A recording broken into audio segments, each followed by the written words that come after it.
बिल्कुल। तो मैं ये कह रहा हूं कि देखिए, उनके मुस्लिम एमएलए होने पर सवाल नहीं कर रहे हम्म। हैं। उन हिमंता विश्व शर्मा ये कह रहे हैं कि असम के मुस्लिमों को उनका हक मिले, वो हम्म। बांग्लादेशी या कोई और आके उस पे कंट्रोल ना कर ले। जैसे मैं एक सिंपल उदाहरण देता हूं, इससे लोग समझ जाएंगे। जैसे महाराष्ट्र में हम्म। बिहारी हिंदुओं का भी राज ठाकरे विरोध करते हैं। वो क्यों ये विरोध करते हैं? दक्षिण भारतीय हिंदुओं का भी विरोध करते हैं, उसमें तो रिलीजन सेम है, लेकिन फिर अच्छा, भी उनको विरोध ये करते लगता है हैं। कि मराठी को जो जो रिसोर्सेज है उस पर मराठी का कब्जा हो और मराठी वहां से फले फूले आगे बढ़े, इसलिए बिल्कुल। ऐसा वो। इसमें बिल्कुल। इसका जो डायमेंशन है वो इकोनॉमिक डायमेंशन है, बट पार्टी उसको अपने अपने हिसाब से रिलीजियस हम्म। एंगल देना चाहती है। और जो अजमल जी ने कहा, उन्होंने हम्म। ये इस एक तो उनको चिढ़ थी कि सारे मुस्लिम वोटर रिलीज, और जब हम असम पे चर्चा कर रहे थे प्रवीण जी, तो बाय एंड लार्ज हम्म। हमने सब चर्चा की थी कि जो मुस्लिम्स हैं वो ज्यादातर हम्म। वोट कांग्रेस को देंगे। ये कई बार हमने अपने प्रोग्राम में कहा। बिल्कुल। तो अजमल की तो पहले खीस निकली कि उस पे मुस्लिम वोटर्स चले गए कांग्रेस के पास। हम्म। लेकिन एक बात जो उन्होंने कही कि ये मुस्लिम लीग जैसी हो गई कांग्रेस, इसलिए हम्म। कही कि जोरहाट हम्म। सीट से गौरव गोगोई का हारना, इसका मतलब है हम्म। जो अहोम अहोम जाति जो थी 10-12% पूरे असम में है, अहोम ने वो भी लूप हो गई। वोट नहीं दिया कांग्रेस को। तो केवल हम्म। मुस्लिम वोट कांग्रेस के पास रह गया। और ये बंगाल में भी 2 मुस्लिम कैंडिडेट जीते, बिल्कुल। और वहां तृणमूल कांग्रेस के भी 32-33 मुस्लिम विधायक जीते हैं। और ऐसी हम्म। चर्चा चल रही है कि टीएमसी ने विधायक दल का अपना नेता नहीं चुना। क्यों नहीं चुना? ममता बनर्जी तो है नहीं। अब हम्म। अगर मान लीजिए उनके सामने संकट है कि ये 33 जो टीएमसी के मुस्लिम है, 33 या 34 विधायक जीते हैं, हम्म। वो उनको मुस्लिम ऐसे भी वोट देगा। वो तो ममता बनर्जी के दम पे जीते नहीं है, वो तो हिंदू बिल्कुल। वोट से जीते नहीं है। और 60% हम्म।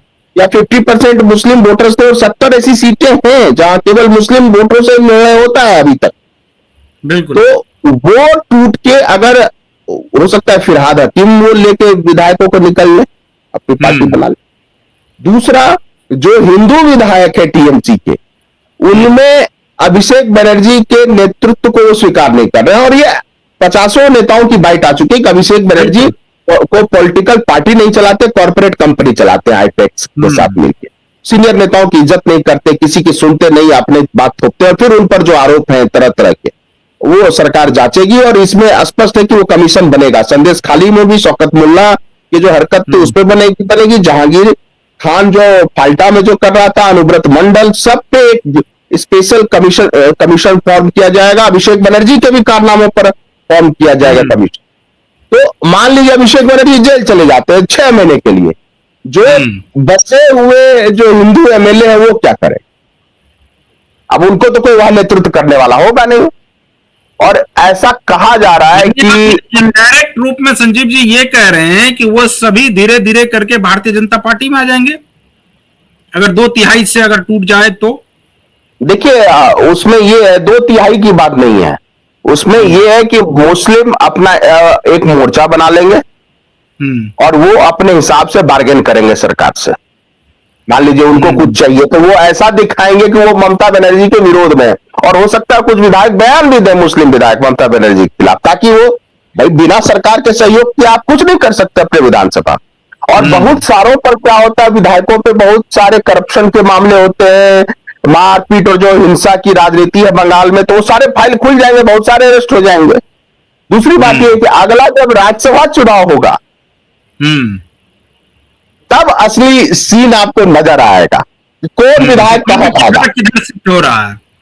अच्छा, हाँ। और मुस्लिम जितने वो इलेक्टोरेट है वहां की, मुस्लिम कॉन्स्टिट्यूंसी, उसमें लड़ाई होगी अब हुमायूं कबीर की आम जनता उन्नयन पार्टी में, फुरफुरा शरीफ और नौशाद सिद्दीकी के आईएसएफ में, और टीएमसी में भी लड़ाई होगी, कांग्रेस भी, सीपीएम भी, मतलब मुस्लिम। और हो सकता है, मुझे ऐसा लगता है कि सारे मुस्लिम विधायक एक साथ आकर कुछ बांग्ला मुस्लिम लीग या आईयूएमएल के तर्ज पे अपनी पार्टी बना ले, और वो बीजेपी की राजनीति को सूट करेगा। क्योंकि देखिए आगे होगा एनआरसी, उसमें घुसपैठिए और पकड़े जाए, क्योंकि वहां के लोगों का कहना है, और मैंने कई पत्रकारों से बात की तो उनका ये कहना है कि अभी भी 20% 30% इलेक्टोरल रोल में बांग्लादेशी घुसपैठी है। दूसरा, परिसीमन जब होगा तो जो असम में हुआ कि 31 सीटें 32 सीटें पहले मुस्लिम प्रभाव में थी, वो घट के 19 पे आ गई। और आप देखिए 19 20 21 जीते हैं सब मिला जुला के जो मुस्लिम विधायक।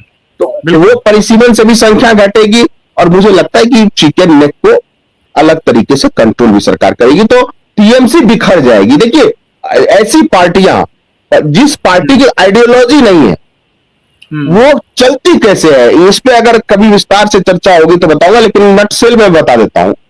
ऐसी पार्टियां चलती हैं फंड से, यानी जो उनके कैडर होते हैं उनको कुछ रिसोर्सेज दिया जाता है, लूटने की छूट दी जाती है। अब वो सरकार में है नहीं ममता बनर्जी, और आएंगे भी नहीं, जो बंगाल का ट्रेंड है। तो उनका जब लोकल कैडर ही समाप्त हो जाएगा और आगे जब पंचायत चुनाव होगा तो उसमें वास्ट क्लीन स्विप हो जाएगी, टीएमसी फिनिश हो जाएगी। और जब आपका वार्ड मेंबर खत्म, मुखिया खत्म, चेयरमैन खत्म, मेयर खत्म, तो आपका तो लोकल लेवल का ग्राउंड ही खत्म हो जाएगा। तो बिना नींव के मकान चाहे कितना भी शानदार हो, कितने समय टिक सकता है। तो टीएमसी एक पार्टी के रूप में ज्यादा दिनों तक एग्जिस्ट नहीं कर पाएगी। साल 2 साल में आप देखिए क्या होता है। और बीजेपी अपने विरोधियों को स्लो डेथ देती है, और अगर कोई सिंबॉलिक क्रिमिनल है, हो गया चाहे अतीक अहमद है या वो अंसारी है जैसे यूपी में था, तो उसको सबके सामने उसका हो गया राम नाम सत्य। तो शौकत मुल्ला और जहांगीर खान मुझे लगता है 2 हिट लिस्ट में है, जांच होगी और फिर होना है होगा। सही समय पर बकरे की बलि काली पूजा में ही दी जाती है ना, जब पूजा का समय आता है चलिए तो दी जाएगी। ये सब बलि के बकरे बनेंगे।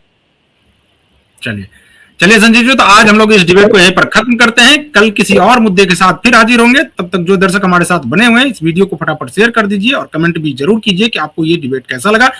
तो बाकी तमाम खबरों के लिए आप बने रहिए क्यूआईबी के साथ। मुझे दीजिए अनुमति, नमस्कार।